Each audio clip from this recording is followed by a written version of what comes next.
eu só compartilhar aqui.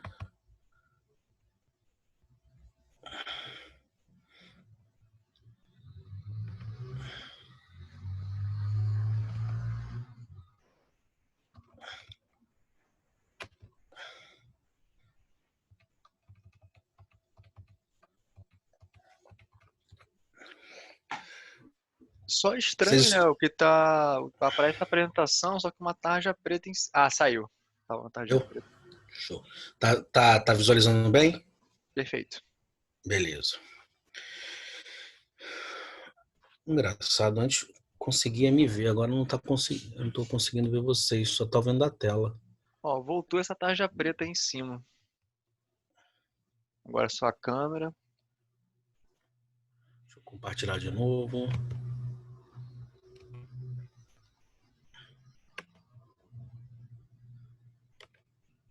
E agora, tá normal?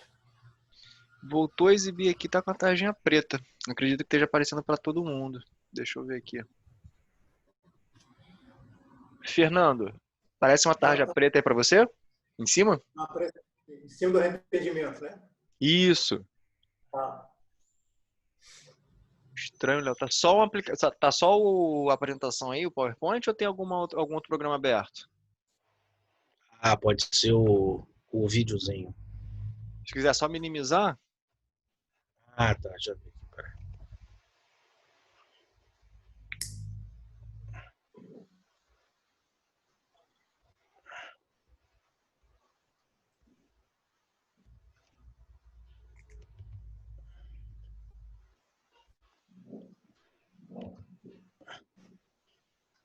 quando você vai lá e compartilhar a tela, tem a opção de compartilhar tela 1, tela 2, ou aplicativo. Aí você seleciona o PowerPoint. Ou a tela Onde? toda, né? Mas aí você põe para minimizar a do vídeo.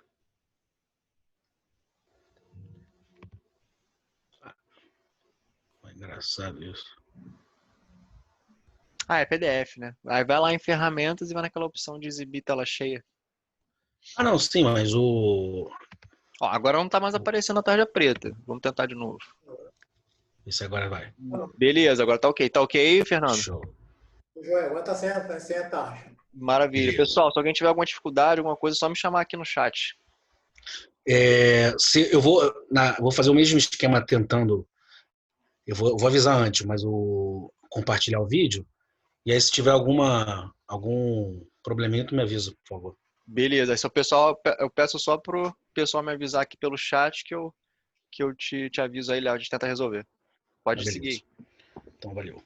Então, pessoal, eu vou fazer um breve resumo de tudo aquilo que a gente já viu, que considero que seja importante, todos os conceitos que a gente já falou, e que precisam estar bem firmados, bem enraizados, né, na nossa mente, no nosso coração, a respeito desse assunto de arrependimento que a gente já conversou. Então, o que a gente já viu? Já vimos que arrependimento é uma escolha, uma decisão que a gente faz, e é uma escolha de mudança. Mudança de estilo de vida, mudança de padrão de vida, mudança interior que produz uma mudança exterior. Ou seja, arrependimento é uma mudança de dentro para fora. Não é algo que acontece nas nossas ações e nas nossas atitudes e depois que transforma as nossas intenções, as nossas motivações, as nossas escolhas, as nossas vontades. Ao contrário, primeiro há uma transformação no nosso coração, uma transformação no nosso interior, que depois de haver uma mudança nas nossas vontades, nas nossas escolhas, nas nossas intenções, é que produz uma mudança externa. Então, na realidade, arrependimento é um processo de dentro para fora, que pode ser simultâneo ou desenvolvido ao longo do tempo, mas é um processo que acontece aqueles 5 degraus que nós já conversamos, mas aqueles 5 degraus podem acontecer de maneira simultânea ou podem acontecer ao longo do tempo. E quais são esses 5 Cs? Começa com a convicção, que é quando cai a ficha, é quando eu identifico que eu errei e que sou pecador. Depois dessa convicção de que eu sou pecador, de que eu errei, de que eu pequei, vem a tristeza do ato, tristeza por eu ter cometido o pecado, vem a tristeza por eu ter pecado contra Deus, ter desagradado a Deus, que é a contrição. Com essa tristeza, eu passo para o próximo passo, ou sigo o próximo degrau, que é a confissão, ou seja, eu confesso diante de Deus o meu erro, eu confesso diante de Deus o meu pecado, eu confesso diante de Deus que sou pecador, que sou dependente, que preciso de Deus. E aí eu confio que em Deus eu consigo obter o perdão, porque Deus pode me perdoar e também porque Deus quer me perdoar, que é o 4C, a confiança. Eu confio que Deus pode e que Deus quer me perdoar. E depois eu mudo a minha vida, mudo o meu estilo de vida, eu faço uma transformação na minha vida mediante a transformação interior que aconteceu, que é o 5C, a conversão. Então temos a convicção, contrição, confissão, confiança e conversão, que são aqueles 5 degraus do arrependimento, sempre lembrando que esse processo, essa caminhada nesses degraus, podem acontecer de maneira simultânea ou você pode travar em algum degrau, dependendo da situação, em algum momento. Mas para que haja o arrependimento verdadeiro, para que haja o arrependimento bíblico, é necessário essa caminhada. E aí a gente viu que, através lá de Marcos 1,15, Jesus falando que o arrependimento caminha junto com fé. E a gente viu que alguns teólogos dizem que arrependimento e fé são irmãs gêmeas siamesas, porque eles caminham juntos. Aonde uma vai, a outra vai atrás. Vimos também que a gente não vai abordar as discussões teológicas a respeito do que vem antes, se arrependimento veio antes da fé, ou se fé vem antes do arrependimento. A gente vai passar à margem dessa discussão teológica. O que nós queremos focar é que arrependimento e fé, crer e o arrependimento vêm juntos. Arrepender e crer e arrepender caminham juntas. Por que elas caminham juntas? Porque crer sem se arrepender não produz mudança de vida. Se eu crer, mas eu não me arrepender, não vai haver mudança de vida. E a gente viu com o exemplo dos demônios. Os demônios creem, eles conhecem, eles sabem, mas não tem arrependimento, não tem a mudança de vida. A parte da discussão de que eles são seres infinitos espirituais, a parte disso, eles creem, mas eles não se arrependem. Então não produz arrependimento, não produz mudança de vida. E também vimos que arrepender sem crer não produz consciência da graça e do perdão. Se você se arrepende, mas não crer que Deus pode, que Deus quer te perdoar, essa consciência de perdão, essa consciência dessa graça, do favor imerecido de Deus, não é implantado no seu coração. E como exemplo, vimos que nós queremos, quando a gente não tem essa consciência de perdão, a gente quer pagar, a gente quer compensar o nosso erro, quer de maneira, de alguma forma, compensar, pagar o nosso perdão, pagar a nossa graça, pagar essa graça imerecida, seja por meio de penitências, seja por meio de sacrifícios, como na Idade Média, seja por meio de indulgências. Então, se você se arrepender, você teve a convicção do seu erro, mas você não creu, você quer, de alguma maneira, pagar o seu erro. E por isso que é importante que arrependimento e fé precisam caminhar juntos, precisam andar juntos. E aí vimos alguns exemplos bíblicos, como Isaías 55, que mostra todas essas abordagens. Vimos através de Lucas 24 e Atos 2 e 3, na pregação de Pedro, que o arrependimento é para remissão de pecados, que o arrependimento cancela os pecados, e falamos que quando Deus cancela os nossos pecados, significa, como diz em Lamentações que as misericórdias do Senhor são infinitas, elas se renovam a cada manhã. Como vimos também que ele joga os nossos pecados no mar do esquecimento e deles não lembra mais, mostrando que quando há o perdão, a acusação não vem de Deus, a acusação vem de outro lugar, não vem de Deus, porque Deus aponta, mostra o nosso pecado com o objetivo de nos restaurar e não com o objetivo de nos acusar, de jogar para baixo, de trazer peso. Vimos isso também. E aí vimos que do Lucas 13, que arrependimento é importante para ter uma vida plena e espiritual, que sem arrependimento produz morte, e que em 2 Pedro fala que Deus é longânimo, que Deus é bom, que Deus espera a gente ter uma postura de arrependimento, aguarda, né? Que Deus é longânimo, porque Ele não quer que ninguém pereça. Ele quer que todos cheguem ao arrependimento. Então nós vimos isso tudo e abordamos um pouco o significado do arrependimento na salvação. Vimos que a salvação vem pela graça, como lá diz em Efésios, que a salvação vem pela obra de Jesus, mas que é mediante a fé. Então é importante que no ato da salvação tenha o arrependimento, porque a partir daí você está apto a nascer de novo.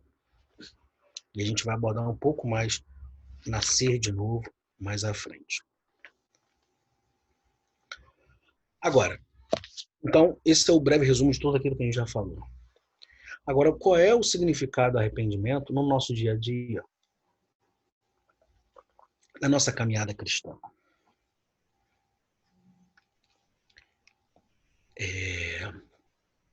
Após a minha conversão, após a sua conversão, o ato da salvação me faz uma nova criatura. Me faz eu ter uma novidade de vida. A minha velha criatura morre em Cristo e eu nasço de novo. E a partir daí eu tenho convivendo dentro de mim duas naturezas.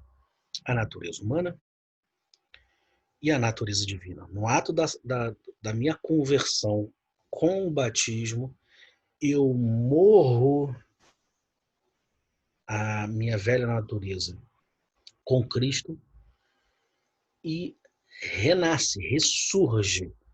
Eu sou ressurreto em Cristo com uma nova natureza, a natureza divina. Então, a partir da minha conversão, a partir do batismo, há uma convivência em mim de duas naturezas, a natureza humana e a natureza divina. Agora, o que é esse nascer de novo? Vamos tentar entender como Jesus explicou para Nicodemos e como depois Paulo fala em Romanos 6, para a gente abordar a importância do arrependimento nesse processo de caminhada cristã, nesse processo de nascer de novo. Então vamos abrir lá em João 3, Evangelho de João, capítulo 3, verso 1, para ver o que Jesus falou, ou tentou mostrar para Nicodemos qual é o significado, o que se refere nascer de novo. João, Evangelho de João, capítulo 3, a gente vai ler do 1 ao 7. Depois a gente aborda Romanos. Então, Jesus ensinando lá para os fariseus e Nicodemos vem abordar ele porque não estava conseguindo entender o que significava esse nascer de novo. Então, capítulo 3, verso 1 diz assim: Havia entre os fariseus um homem chamado Nicodemos, um dos principais dos judeus. Este, Nicodemos, de noite foi ter com Jesus e lhe disse: Rabi, sabemos que és mestre vindo da parte de Deus, porque ninguém pode fazer esses sinais que tu fazes se Deus não estiver com ele. 3. A isto Jesus respondeu: Em verdade te digo que se alguém não nascer de novo, não pode ver o reino de Deus. Perguntou-lhe Nicodemos: Como pode um homem então nascer sendo velho? Pode porventura voltar ao ventre materno e nascer pela segunda vez, pode novamente, já grande, a pessoa entrar novamente dentro da barriga da mãe para nascer novamente? Então, no verso 5, Jesus respondeu: em verdade te digo que quem não nascer da água e do Espírito não pode entrar no reino de Deus. Porque o que é nascido da carne é carne, e o que é nascido do Espírito é Espírito. Então, esse novo nascimento, esse nascer de novo, é espiritual. É uma obra espiritual. Então, aquilo que acontece na sua conversão, depois no seu batismo, na sua caminhada cristã, é o nascer de novo espiritual, que é implantação da natureza, da semente divina dentro de você. E aí vamos explicar um pouco mais detalhadamente através daquilo que Paulo explicou lá em Romanos 6. Romanos 6, verso 1, que diz assim: que diremos, pois? Permaneceremos no pecado para que seja a graça a mais abundante? De modo nenhum. Como viveremos ainda no pecado, nós os que para ele morremos? Ou porventura ignorais que todos nós que fomos batizados em Cristo Jesus, fomos batizados na sua morte? Fomos, pois, sepultados com ele na morte pelo batismo, para que com Cristo foi ressuscitado dentre os mortos, pela glória do Pai, assim também andemos nós em novidade de vida. Ou seja, como Cristo foi ressuscitado, o ato do batismo, eu desço as águas, morro a minha velha natureza, e quando eu saio das águas, eu saio de maneira figurada, espiritual, ressurreto em Cristo. Verso 5. Porque se fomos unidos com ele, na semelhança da sua morte, certamente o seremos também na semelhança da sua ressurreição. Sabendo isso, que foi crucificado com ele o nosso velho homem, nossa velha natureza, para que o corpo do pecado seja destruído e não sirvamos mais o pecado como escravos. Porquanto, quem morreu está justificado do pecado. 8. Ora, se já morremos com Cristo, cremos que também com ele viveremos. Sabedores de que, havendo Cristo ressuscitado dentre os mortos, já não morre, a morte já não tem domínio sobre ele. Pois quanto a ter morrido de uma vez para sempre, morreu para o pecado. Mas quanto a viver, vive para Deus. Assim também vós, consideráveis mortos para o pecado, mas vivos para Deus em Cristo Jesus. Não reine, portanto, o pecado no vosso corpo mortal, de maneira que obedeçais às suas paixões. Nem ofereçais cada um os seus membros do seu corpo ao pecado, como instrumentos de iniquidade, mas oferecei-vos a Deus como ressurreto dentre os mortos, e os vossos membros a Deus como instrumentos de justiça. Porque o pecado não terá domínio sobre vós, pois não estáis debaixo da lei, e sim da graça. Então, Paulo está explicando que com Cristo você morre com Cristo a sua velha natureza, seu velho homem, seu homem interior, e com Cristo você renasce com uma nova natureza, com a natureza divina, com a natureza de Cristo. Então, você morre com Cristo e nasce com Cristo. Então, isso é o nascer de novo. Então, importa que você nasça de novo. Agora, quais são as evidências que essa natureza divina está crescendo dentro de você? Porque se há duas naturezas habitando em mim, começa o nosso dilema de qual natureza conduz a nossa vida. Qual é essa nova natureza? Qual é a natureza que há dentro de mim que vai dirigir a minha vida? É a natureza humana, com as suas paixões, fraquezas, limitações, ou quem vai conduzir a nossa vida é a natureza divina, poderosa, rica em graça, rica em amor, rica em favor. E aí tem esse dilema. Quem é que dirige? Quem é que conduz? Quem é que toma as decisões na minha vida? E será que eu consigo ver essas evidências de quem é que está conduzindo? Se é a natureza divina ou se é a natureza humana? Ou seja, quais são as evidências que eu consigo enxergar na minha vida que eu nasci de novo? Ou seja, quais são os frutos de arrependimento de uma novidade de vida? Será que eu estou conseguindo produzir frutos de arrependimento na minha vida? Será que as pessoas conseguem ver na minha vida frutos de arrependimento na minha vida? Será que a minha esposa consegue ver? Será que os meus filhos conseguem ver? Será que meu chefe ou os meus empregados conseguem ver que há em mim frutos de arrependimento? Será que Deus consegue ver em mim frutos de arrependimento?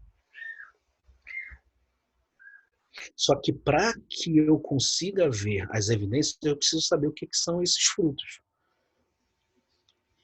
Eu só consigo identificar que laranja lima tem aquele sabor meio cítrico, meio doce, e que não é uma laranja lima, que é mais doce, porque já experimentei. Eu sei qual é o sabor.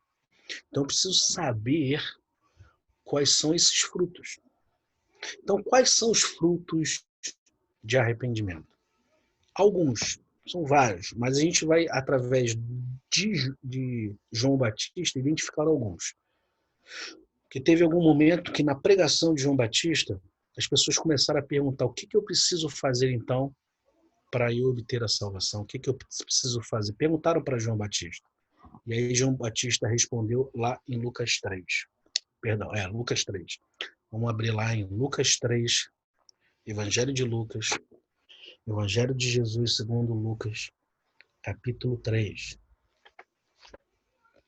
Para a gente tentar identificar alguns frutos de arrependimento.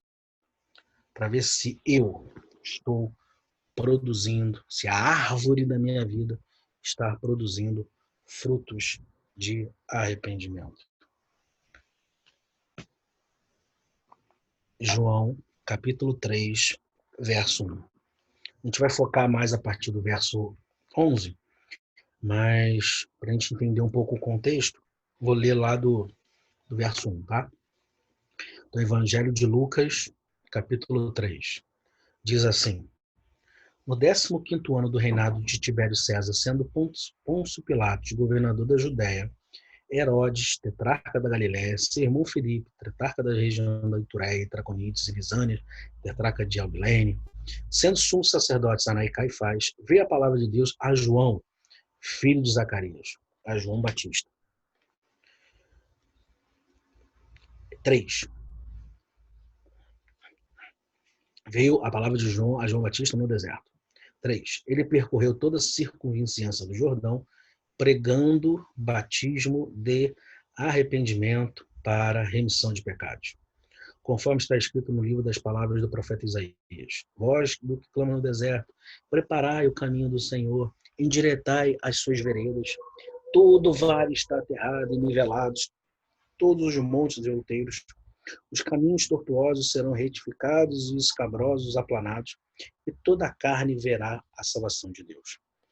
7. Dizia ele, pois, as multidões que saíam para serem batizadas. Uma pregação bem confortável e amena. Raça de víboras, quem vos induziu a fugir da ira vindoura? Produzi, pois, frutos dignos de arrependimento, e não comeceis a dizer entre vós mesmos: temos por pai Abraão, porque eu vos afirmo que dessas pedras Deus pode suscitar filhos a Abraão.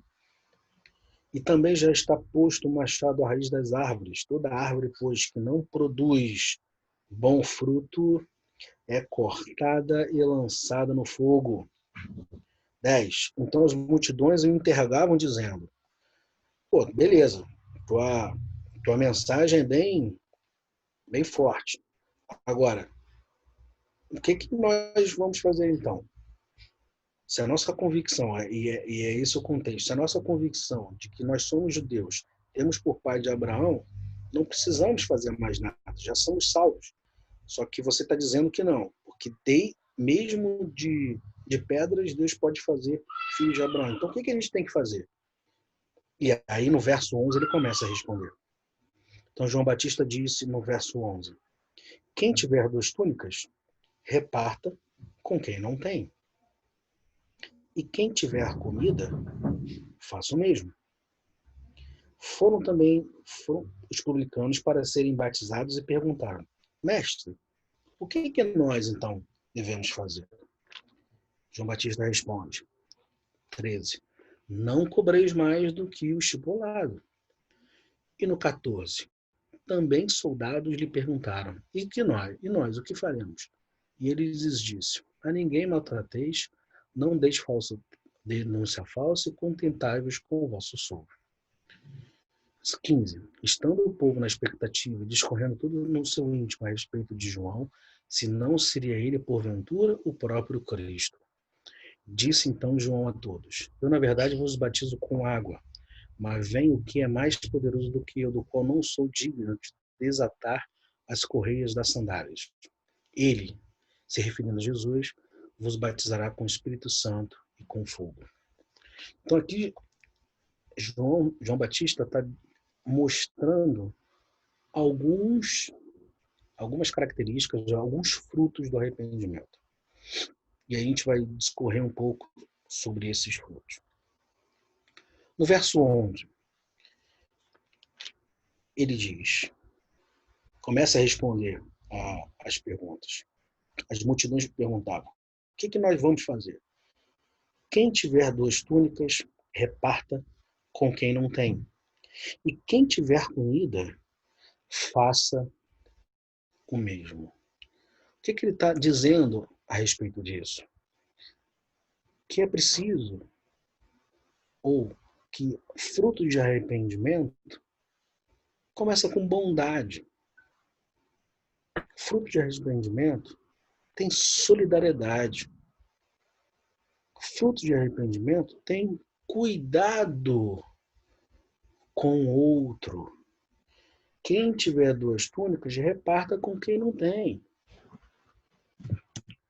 Que nada mais é do que Mateus 22 diz, quando Jesus é questionado do maior mandamento, ele explica, em Mateus 22, ame o Senhor teu Deus de todo o teu entendimento, de toda a tua alma, de todo o teu corpo, e ame o teu irmão como a ti mesmo. Tenha cuidado com o outro. Haja com bondade. Lucas 6 diz, Lucas 6 ele tem faça aos outros aquilo que você gostaria que fizessem com você. Então ele começa a mostrar um fruto do arrependimento, bondade, solidariedade, cuidado com o outro. Olha o que diz lá em Romanos 12. Romanos 12, para quem quiser, verso 9.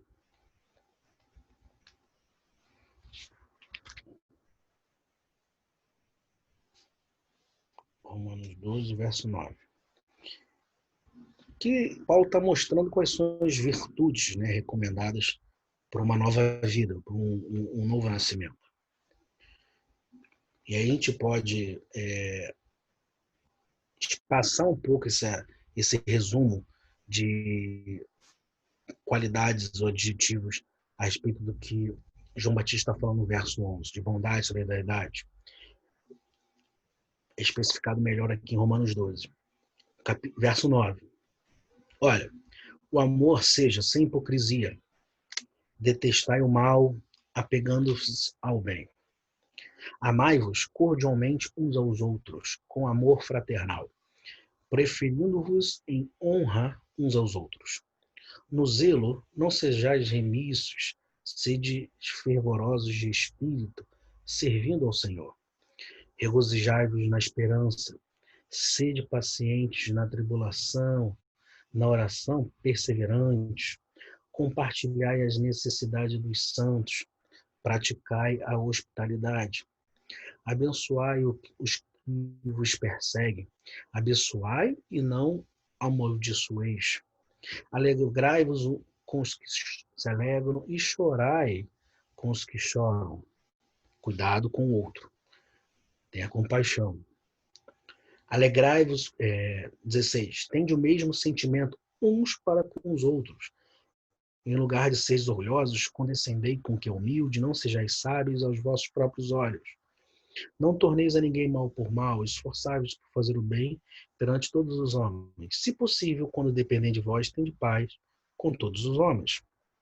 Não vos vingueis a vós mesmos, amados, mas dá lugar à ira, porque está escrito: a mim me pertence a vingança, eu é que retribuí, diz o Senhor.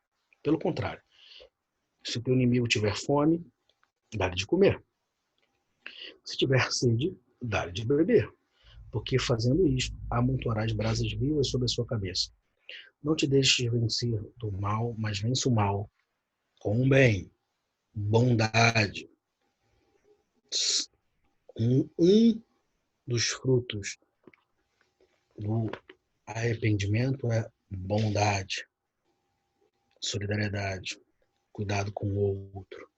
Algo tão necessário nesse momento histórico que estamos vivendo. Muitos podem estar, certamente estão, precisando que alguém divida com ele, seja o que comer, seja o que investir, seja em termos de recursos financeiros. Ou uma ligação, uma disposição de estar próximo. Enfim, seja bom. Aquilo que você gostaria que fizesse com você, faça você também. Verso 11, então, mostra a bondade. Verso 12, e aí ele vai continua explicando. Foram também os publicanos para serem batizados e perguntaram. Publicanos eram os judeus que cobravam impostos dos judeus para o Império Romano. E eles não eram bem vistos pelo povo judeu. Meio que eles eram a receita federal dos judeus para o Império Romano. E aí eles perguntaram, mestre, o que havemos de fazer? E aí João Batista responde no 13, não cobreis mais do que estipulado. Então, frutos do arrependimento, além de bondade, cuidado com o outro, solidariedade, também passa por honestidade. Seja honesto. Não seja corrupto e também não seja corruptível. Não seja o agente, o interessado da corrupção, mas também não seja o paciente que seja conduzido ao processo de corrupção. Seja um homem de sua palavra, seja verdadeiro. João Batista, então, falando explicando para eles, ó, seja bom, seja honesto. E aí no versículo 14, os soldados lhe perguntaram, e nós o que faremos? E ele respondeu, olha, a ninguém maltrateis, não deis denúncia falsa e contentai-vos com o vosso soldo. Cara, seja justo, haja com justiça dentro da lei. Não maltrate ninguém. Não produza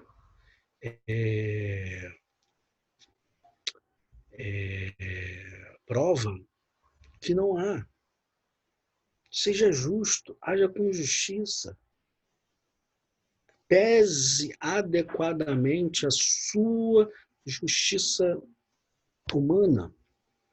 Tenha integridade, seja íntegro. Seja verdadeiro, seja caridoso, tenha compaixão, não produza denúncia falsa. Seja verdadeiro, não minta.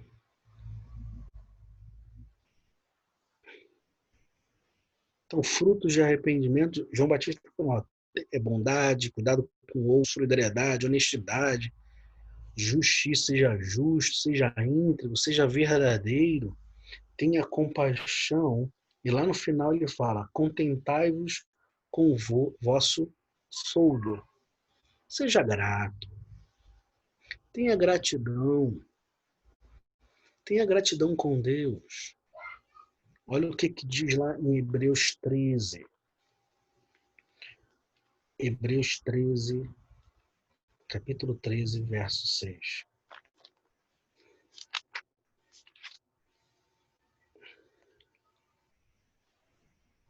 Perdão, Hebreus 13, verso 5. Seja grato. O autor de Hebreus diz, no capítulo 13, verso 5. Seja a vossa vida sem avareza. Não feche muito a sua mão. Não feche a sua mão em demasia. Não seja pão duro.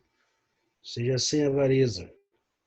Pelo contrário, contentai-vos com as coisas que tens. Porque ele tem dito, de maneira alguma te deixarei, nunca jamais te abandonarei. Contentai-vos com o que tem. Seja grato. Reconheça a provisão de Deus. Reconheça a fartura de Deus.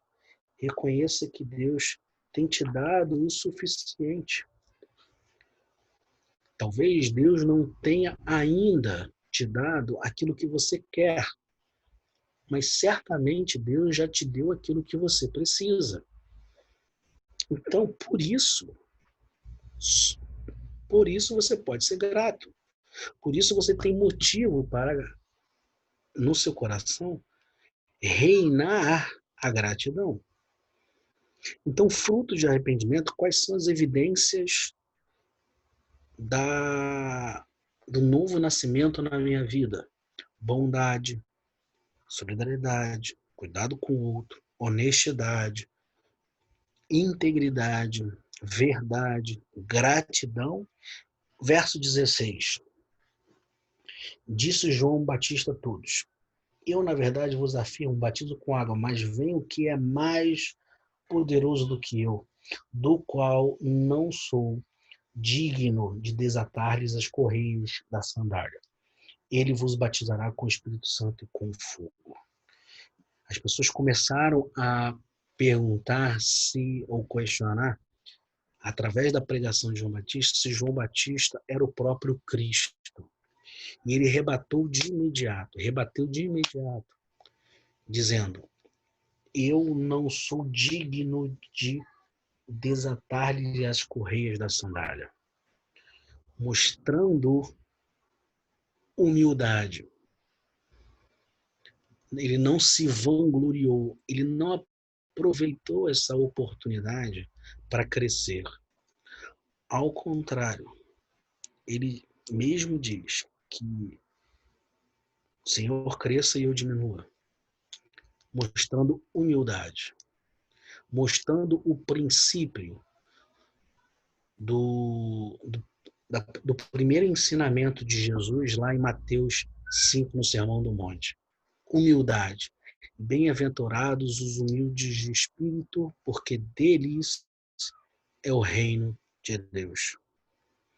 Então podemos ver alguns frutos de arrependimento, como bondade, honestidade, integridade, gratidão, humildade, nessa pregação de João Batista. E os frutos do arrependimento, eles estão inclusos nos frutos do Espírito lá de Gálatas 5. A gente não vai focar muito nos frutos do Espírito, que lá há uma descrição maior. Gálatas 5, que vai do 22 ao 23. Mas o arrependimento está lá, está junto. Agora, João Batista ele dá uma ênfase a esses para mostrar essas evidências de que nasci de novo.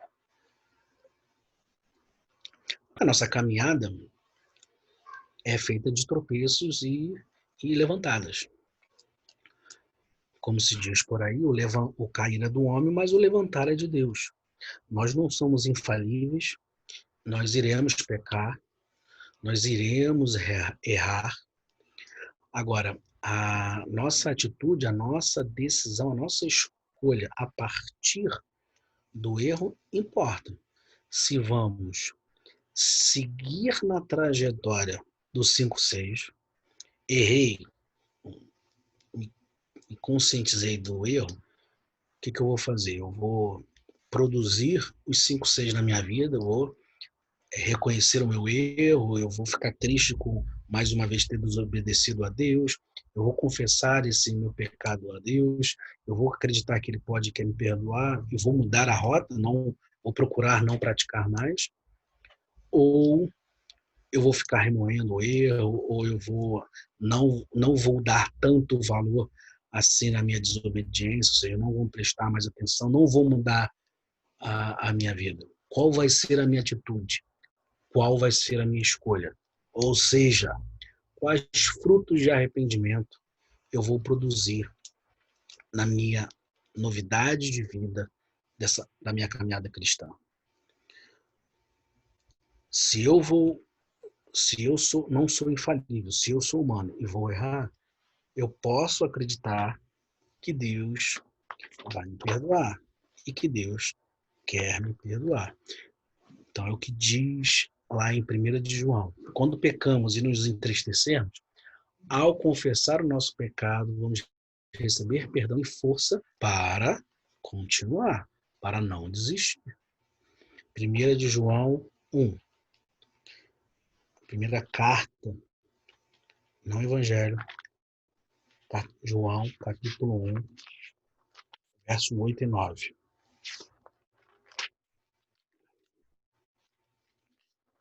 O que diz? Se dissermos que não temos pecado nenhum, a nós mesmos nos enganamos, e a verdade não está em nós. Porém, se confessarmos nossos pecados, Ele, Deus, é fiel e justo para nos perdoar os pecados e nos purificar de toda injustiça. Se vamos errar, Ele é fiel e justo para nos perdoar. Agora, nossa atitude, a nossa decisão importa. Tiago 5. Tiago 5, verso 3 a 16, diz assim. Tiago 5, verso 13 a 16. Se alguém está entre vós sofrendo, faça oração. Está alguém alegre, cante louvores. Está alguém entre vós doente, chame os presbíteros da igreja e estes façam oração sobre ele, ungindo-o com óleo em nome do Senhor. E a oração da fé salvará o enfermo, o Senhor o levantará. E se houver cometido pecado, ser-lhe-ão perdoados. Confessai, pois, os vossos pecados uns aos outros e orais uns pelos outros, para seres curados. Muito pode, por sua eficácia, a súplica do justo. E Salmo 32. Salmo 32, verso 3. Eu acho até que a gente já falou do Salmo 32. Mostrando que há sempre a possibilidade de retorno, como a gente já viu lá na parábola do filho pródigo, como a gente já viu em Lamentações, que as misericórdias do Senhor são infinitas e se renovam a cada manhã. Então, há sempre a possibilidade de arrependimento, há sempre a possibilidade de perdão em Deus. Então, Salmo 32, Davi falando, enquanto calei os meus pecados, envelheceram os meus ossos pelos meus constantes gemidos todo dia, mostrando a importância da confissão. Porque a tua mão pesava de dia e noite sobre mim, e o meu vigor se tornou em sequidão de estira, perdi as forças, perdi o ânimo. O Kleber Lucas tem uma música que fala que o céu fica de bronze. Não tem mais o sol ensolarado, o céu com esse azul brilhante que tá hoje. O céu fica de bronze, fica cinza, fica sem cor, sabe, sem vigor, porque a tua mão pesava de dia e noite sobre mim. Aí no verso 5 ele fala, ó, confessei-me o meu pecado e a minha iniquidade não mais ocultei. Eu me derramei o meu pecado, eu derramei as minhas lágrimas, eu rasguei o meu coração. Não mais ocultei o meu erro, não mais ocultei o meu pecado, te confessei. E disse, confessarei ao Senhor as minhas transgressões e tu perdoaste a minha iniquidade do meu pecado. Então há sempre a possibilidade de perdão, há sempre a possibilidade de remissão de pecados. Agora, nessa nossa caminhada cristã, nessa nossa peregrinação em Deus, nós temos uma escolha, temos uma decisão a fazer. Vimos então que Deus quer nos perdoar, que há possibilidade de perdão, que vamos errar, não tem como. Agora, nossa decisão importa.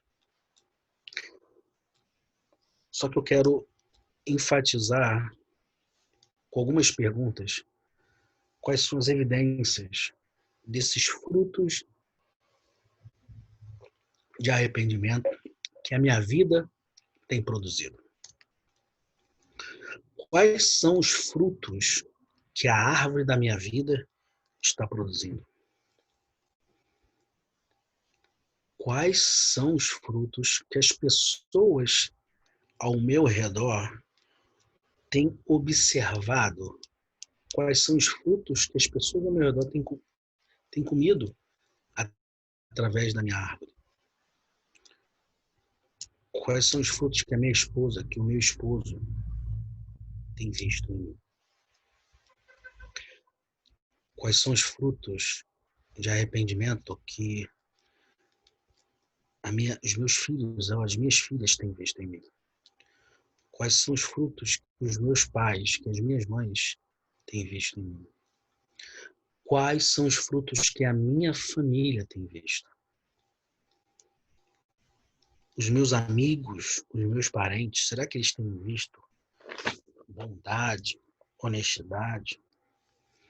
Será que lá no meu trabalho o pessoal tem, seja os meus colegas de trabalho, seja os meus gestores, a minha chefia, tem visto honestidade, tem visto integridade, tem visto compaixão? Será que na minha igreja, no meu ministério, tem havido humildade? Tem havido gratidão da minha parte? Será que eu tenho cuidado com os meus irmãos? Será que eu tenho sido solidário? Quais são as evidências, as marcas, as provas da minha vida que a árvore da minha vida tem produzido? Quais são as cicatrizes, quais são os rastros que a minha caminhada tem produzido? Será que eu tenho produzido cicatrizes? Será que eu tenho produzido rastros? Ou será que eu tenho produzido pontes? Será que eu tenho produzido alicerces? Será que eu tenho produzido conexões? Será que eu tenho produzido uniões ao invés de contendas ou desuniões? Enfim, que a minha família diria a respeito de mim, se eu perguntasse? Se eu perguntasse lá no meu trabalho, as pessoas, o que você vê em mim? Quais são os frutos que eu tenho produzido? O que eles responderiam? Se eu perguntasse isso para o meu pastor, se eu estou perguntando para vocês, o que vocês veem em mim? Será que existe alguns? Será que os frutos que eu tenho produzido são doces? Ou são amargos? São frutos saudáveis? Ou são frutos com bichinhos? Ontem eu trouxe um balde de laranja lá de Minas.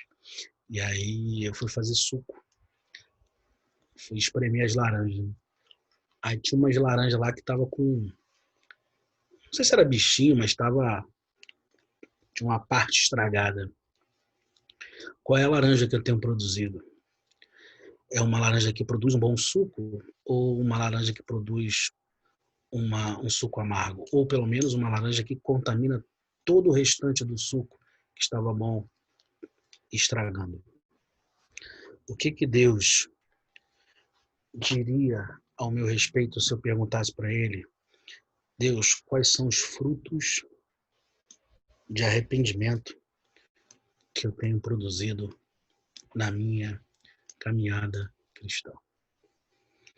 O que que Deus faria? Eu iria abordar um pouco mais ir mais à frente sobre arrependimento e remorso, que tem um videozinho, André, mas eu vou deixar para semana que vem, já são, pelo menos aqui no relógio, são 10h05, para a gente bater um papo, para a gente tentar compartilhar aí, ou quem quiser responder alguma dessas perguntas, falar um pouquinho sobre se Deus, o que que Deus responderia se eu perguntasse para ele, ou se alguém da minha família, o que cada um responderia. Pode abrir aí, meu querido.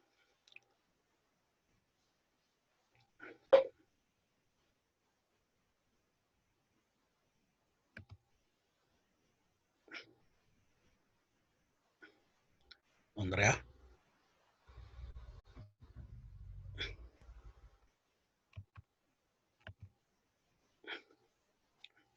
André?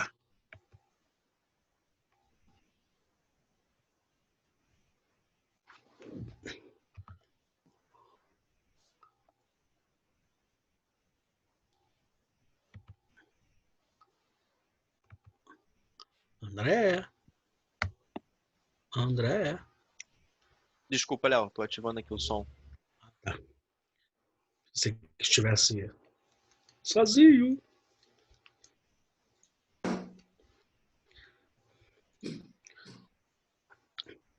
Pode seguir aí. E aí, pessoal, alguém quer comentar? Alguém quer falar alguma coisa? Alguém tem alguma dúvida? Ou alguém quer responder alguma dessas indagações que eu compartilhei com vocês? E aí?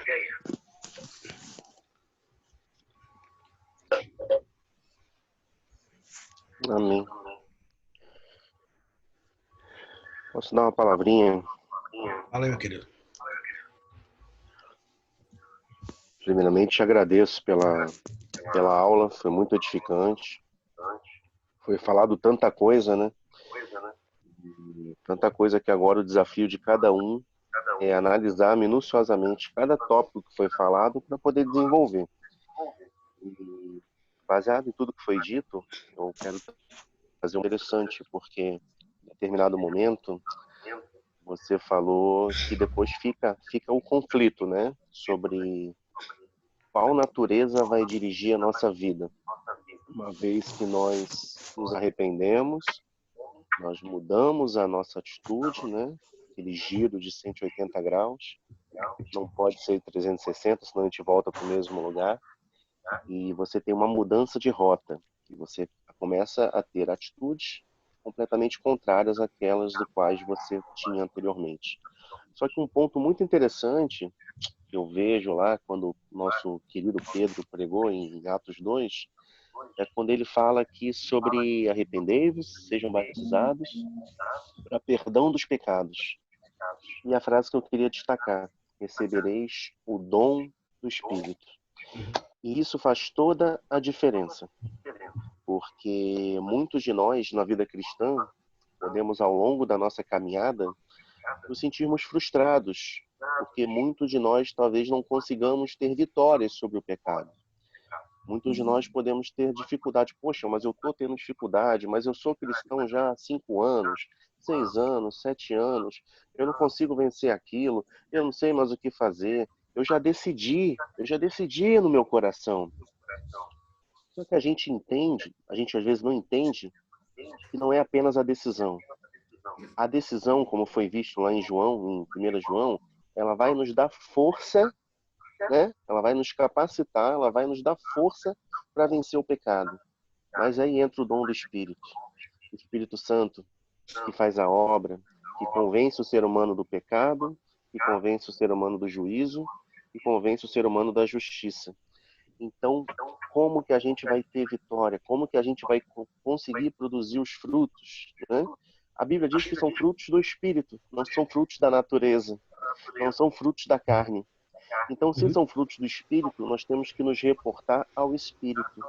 Então, quando nós somos batizados, que é a evidência pública de um espírito de arrependimento, a gente recebe o dom do Espírito. Mas a questão é como que você e eu temos recepcionado o dom do Espírito.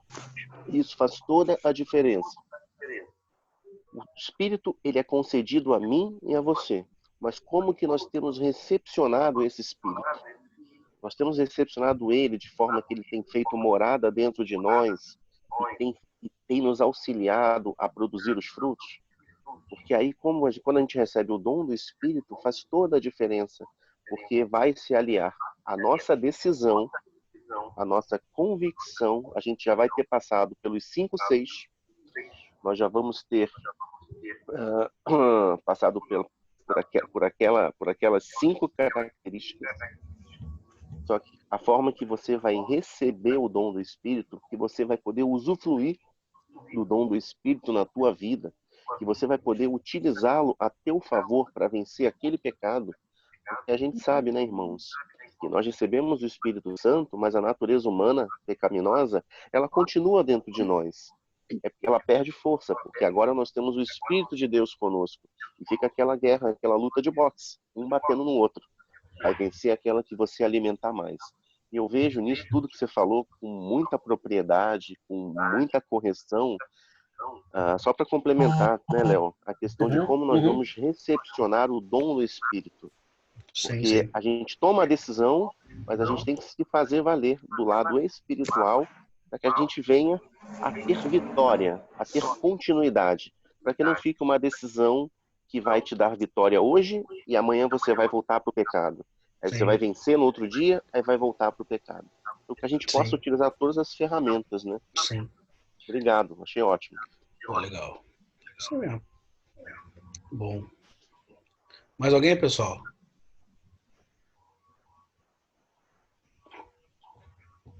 Alguma dúvida? Algum comentário? Algum complemento? Alguém está falando isso, eu não sei quem. Alguém está falando. Quem é que pediu? Ninguém? Eu me enganei? É o eco. É o eco? Então, sou eu mesmo falando e eu me ouvindo.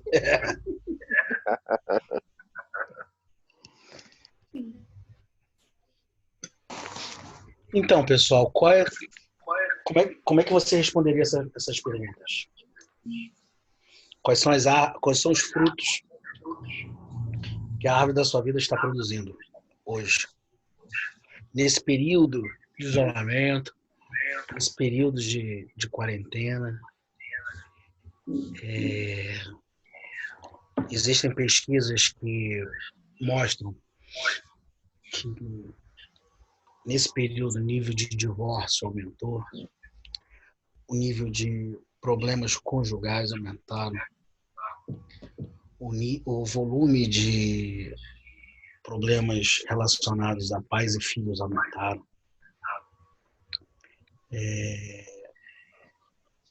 Será que a gente faz parte dessas estatísticas? Ou será que a minha vida tem produzido outro tipo de fruto? Outro tipo de marcas e provas? Os frutos do Espírito estão fortes dentro de mim. A natureza divina em mim está mais forte do que a minha natureza humana. Quais são as marcas da minha vida? Eu tenho produzido cicatrizes ou tenho produzido pontes? E aí é uma reflexão que cada um de nós pode vir a fazer durante essa semana. Se quiser compartilhar, fique à vontade. Essa semana. Semana que vem a gente vai abordar a diferença entre arrependimento e remorso. Vamos continuar mostrando que arrependimento não é emoção. E vamos falar também de 2 Coríntios 7. Mas essa semana, reflita um pouquinho quais são os frutos que você tem produzido aí na sua caminhada cristã. Quais são as evidências, os frutos de arrependimento nessa sua caminhada cristã? O que Deus diria a seu respeito, se você perguntasse para Ele? Se você chegasse para Deus e perguntasse: Deus, quais são os frutos da minha vida que o Senhor consegue enxergar? Qual seria a resposta de Deus? O que Deus te responderia?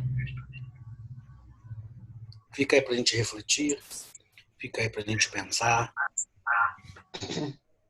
Lembrando que palavra viva é palavra viva aplicada.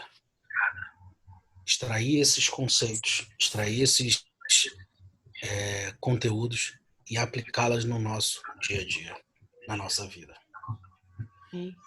Alguém mais quer comentar alguma coisa? Não, a gente encerra. Já que no meu são 10h17. A gente toma um café, tomar uma água. Oi, Léo. Marcelo, fala aí. Opa, rapaz. Foi bem aplicado, né, toda a lição hoje, né? Então, de parabéns, o Espírito do Senhor está trabalhando bem, né, em todos. E tem uma parte bem interessante que é a briga, né, do espírito contra a carne, né? A carne milita contra o espírito contra a carne, né? Mas aí quem vence?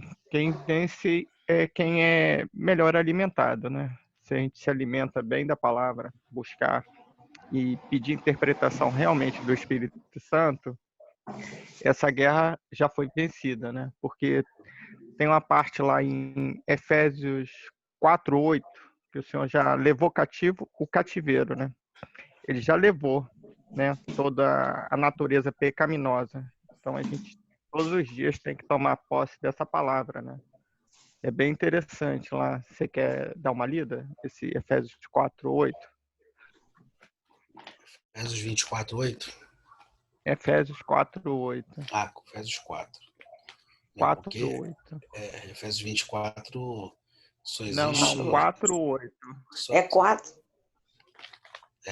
Capítulo 4. 4:8.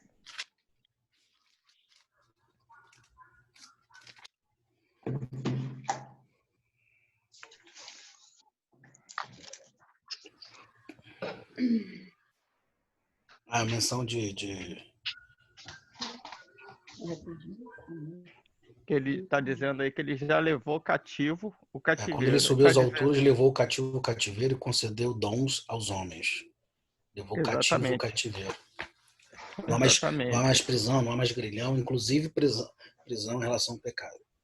Exatamente, ele levou todo o pecado, toda a natureza pecaminosa e deu dons, distribuiu. É isso? Aí essa passagem complementa até exatamente o que a gente está falando, né? Isso. Mas todos os dias a gente tem que entregar ao Senhor, né? A nossa natureza. A todo segundo a gente tem essa decisão. Durante todo o dia, né? Todas as decisões que a gente toma durante o dia vai levar em um futuro melhor, né? Uma trajetória melhor da nossa vida aí. A conduta, como que nós vamos nos comportar. Então, se eu vou acordar com o pé direito, se eu vou acordar com o pé esquerdo, se eu vou para a direita, se eu vou para a esquerda, se eu tomo café agora ou não. Então, o ser humano vai tomando decisões durante o dia. E essas decisões vão influenciar na sua caminhada, né? Então, a decisão Isso. é constante, né? E a gente entregar todo o tempo. Senhor, isso é bom, isso é ruim. O Senhor já levou, então não sou mais prisioneiro. Então a gente tem que ir tomando posse realmente das promessas, né? Das promessas e das verdades, né? É isso aí, só para complementar aí, para interagir aí. Beleza, obrigado, querido. É isso mesmo, o caminho é esse. Pessoal, são 10h20, vamos dar aquele intervalinho para beber água, tomar um café, ir no banheiro. Mas antes de terminar, eu queria só fazer uma menção honrosa. Fábio, o teu bigode está sensacional. É o bigodão. Que lindo o seu bigode. Olha, nesse período que não